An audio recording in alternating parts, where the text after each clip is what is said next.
In 2018, radio host Alex Jones and his website InfoWars were banned by YouTube, Facebook, Twitter, and Apple for violating the platform's hate speech policies.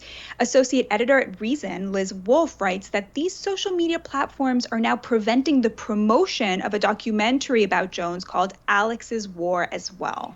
And Liz joins us now to weigh in. Liz, good to see you. Thanks for having me.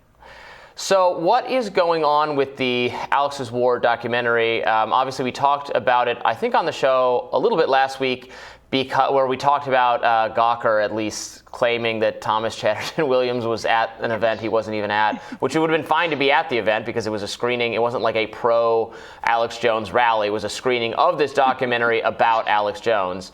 Tell us more about what you're seeing with the promotion of the documentary. Absolutely. I mean, it's been really disheartening. Basically, this director, Alex Lee Moyer, who has in the past created documentaries on incels, which actually received really positive reviews from Sundance and South by Southwest. She's sort of a new documentarian, but definitely very promising. She decided after her incel work to turn her sights to Alex Jones. And she did a really interesting job. She gained a lot of access to him. I think to some degree the documentary is flawed because it's not quite as critical as I would have hoped. There's a lot of stop the steal stuff that Jones was really involved with, and nobody really deeply, thoroughly examines his stolen election claims, which are a pretty significant thing that he's sort of turning his followers onto. But regardless, that's sort of an artistic quibble, a quibble on the merits. Most people don't even get to view the documentary to form their own opinions because they don't even know it exists. Google Ads, Meta, Instagram, a bunch of these big tech platforms are censoring the promotion of it, not allowing the director and her team to pay for promotion. It's really quite despicable. And part of this because of the platform's rules against Alex Jones specifically. He was, famously taken off YouTube, maybe taken off Twitter, probably taken off the Meta properties as well. I can't recall if he was explicitly or specifically or not. But he was the kind of classic test case of, okay, Alex Jones is a bridge too far, right? No one else falls into the same category of, deliberate conspiracy theorists, whatever stuff as Alex Jones, who well before the election stuff, there was all sorts of other stuff. He's been sued for the claims he made about the Sandy Hook shooting. He was sued by victims of it for suggesting that it wasn't what it seemed, or it had been planned by the government or whatever. Can't recall exactly what his flavor of conspiracy about it was. Something that, absolutely vile and not true. And so he was taken off these platforms for reasons like that. Now we have all sorts of people being taken off these platforms for all sorts of reasons, for, I think, probably all three of us would agree, at least in some cases, for things that do not at all, in my view, rise to that level of actually like legal risk for saying things that are so inaccurate. Is it because of Alex Jones' status with his platforms that you think this documentary is not being allowed the reach it would be otherwise? Well, it's impossible to know. All of these big tech platforms are couching their censorship of this trailer basically in the terms of hate speech and saying that it uses hateful rhetoric, and so therefore it violates their terms of service. I want to be really clear. We're libertarians. We're in favor of private companies exercising their rights and deciding their terms of service and what types of environments they want to create. That's perfectly permissible. But the problem is Alex Jones is somebody who has at least 5 million followers. I would imagine some number of those people are true believers who believe, as Jones did, that 9/11 was a conspiracy, or that the Sandy Hook shooting or the Parkland shooting, he spread a lot of really horrible conspiracy theories. I would imagine some number of his followers are true believers. I would also imagine some number of his followers are far right or conservative-ish or just government distrusting sort of skeptics in general who, when big tech decides to be super aggressive toward censoring any mention of Jones, they're going to suddenly see him as this martyr. He's going to be this martyred figure, and that lends even more credibility to the things that he's talking about. So I don't think these big tech platforms have really thought about what types of unintended consequences arise when they decide to ban people like Jones, or even promotion of a tangential documentary. I guess it's not tangential. It's a documentary that very directly deals with Jones. But this is like 2 degrees removed. This isn't just banning Jones from directly accessing these platforms, which is something I'm not in favor of.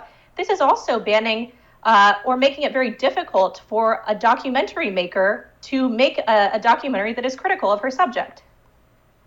It's so interesting. He really has been sort of unpersoned, right? From the point of view of like big tech, right? You cannot mention his name if you expect to, purchase an ad or something like that. I read this really interesting interview with Alex Lee Moyer at Matt Taibbi's Substack, where she talked a lot about how her initial film was not actually about incels so much as it was about these sort of disaffected, young, parentless men who had been kind of left behind economically, spiritually, socially, who were deeply, deeply isolated. And it was really an investigation into, the dark potential sort of bubbling up in these communities. I mean, they're not really communities because these people are so atomized, but it kept getting called the incel movie. And at some point she said, I just stopped fighting it. I was like, you want to call it the incel movie, call it the incel movie. And that perspective of like, Matt Taibbi asked her, did that kind of annoyance with the mainstream media fuel the choice of your next subject to go for Alex Jones, like the most,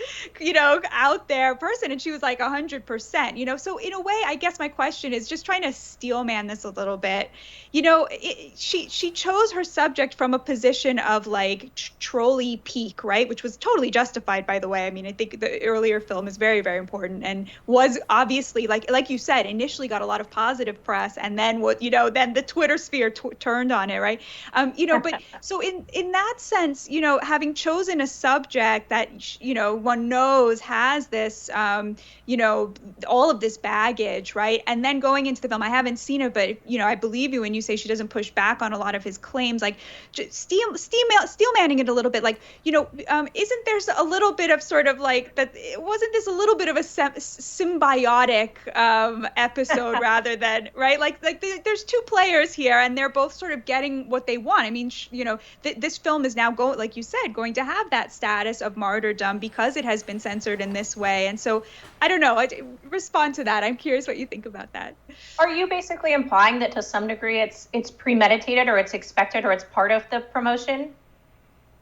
I mean, I wouldn't go that far, but definitely like that there was, the thing that makes this, that there's a certain cachet that gets added to things when they get this sort of treatment. Like, I mean, in a much, much, much smaller way, my book, Bad News, which is right over here, you could see there's a police car on fire on the cover. And for 2 days, Twitter censored the cover. And I definitely got a lot of book orders that day because people sort of rally around you when they feel that you're being censored by big tech, as they should, because big tech censorship is bad. But I don't know. What do you think? Abigail Schreier's book on trans issues, right? I totally agree with that. I mean, we're in this really interesting moment where anybody who participates in the world of politics sort of understands which issues are going to be electric, right? Mm-hmm. We understand which things are going to turn you into a radioactive figure. And to some degree, engaging with Alex Jones is one of those things. I totally agree with that, Batya. I do think my argument, though, is that it's kind of despicable that we're to this point where a journalist or a documentarian engaging with Alex Jones in this manner is radioactive. Like, it shouldn't be the case. What we should be doing as journalists, as filmmakers, as artists, what we should be doing is engaging with these people, because I'm not sure, it's like what you were talking about with incels, about these disaffected young men. To some degree, there's a grain of truth in everything that Alex Lee Moyer is talking about and turning her attention to, which is that, a whole generation of men becoming increasingly atomized and turning either toward Jordan Peterson in the best of cases, or much kookier, crazier stuff in the worst of cases, January 6th rioting in the worst of cases. That's something that we need to take seriously because it's not going away. And by the same token, Alex Jones clearly has some popularity. He clearly has some pull over his fans. I think it's also worth pointing to the fact that Joe Rogan maintains the most popular podcast in America. And so he has some greater cachet whenever Spotify's employees call to have him deplatformed. Basically, Spotify's like, well, Joe Rogan's an enormous moneymaker. Of course we're not doing that. But I think a lot of people fail to understand just how popular these figures are. Joe Rogan is hopefully deplatform proof because of how amazingly popular he is. But I don't know if Alex Jones is the same. But regardless, it's important to take these people seriously because they are clearly very compelling and very convincing to a significant portion of the American public. And I'm not sure what we gain when we push those people into the dark, when we make them feel more disaffected, more unheard, when we make them feel just more martyred, and as if maybe some of the things that Alex Jones is saying about how everybody's out to get him, maybe it's a little true, right? Like, what other conclusion could you draw from the fact that big tech platforms are doing this to him? Yeah, Batya, you remind me about you want a certain amount of controversy for a book or a piece of content you have. You don't want so much controversy that then you literally get shut down. But like I remember when the Andy No, a bookstore that was offering his book, it got protested. And I remember thinking, how good for him. He's going to sell 1 million copies, and of course he did. We should all be so lucky to have our books protested ineffectively by Antifa. Liz Wolfe, thank you so much for joining me, and Batya as well. And we'll have more Rising in just a minute.